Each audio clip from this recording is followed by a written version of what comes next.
راوی حدیث حضرت ثابت رحمۃ اللہ علیہ روایت کرتے ہیں کہ حضرت انس بن مالک رضی اللہ عنہ نے فرمایا،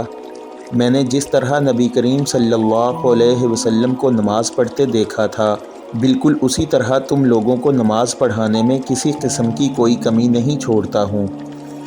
حضرت ثابت رحمۃ اللہ علیہ نے بیان کیا کہ حضرت انس بن مالک رضی اللہ عنہ ایک ایسا عمل کرتے تھے جسے میں تمہیں کرتے نہیں دیکھتا۔ جب آپ رکوع سے سر اٹھاتے تو اتنی دیر تک کھڑے رہتے کہ دیکھنے والا سمجھتا کہ آپ بھول گئے ہیں، اور اسی طرح دونوں سجدوں کے درمیان اتنی دیر تک بیٹھے رہتے کہ دیکھنے والا سمجھتا کہ آپ بھول گئے ہیں۔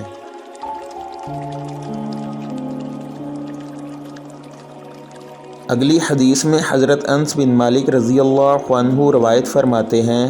کہ نبی کریم صلی اللہ علیہ وسلم نے فرمایا کہ سجدہ میں اعتدال کو ملحوظ رکھو اور اپنے بازو کتوں کی طرح نہ پھیلایا کرو۔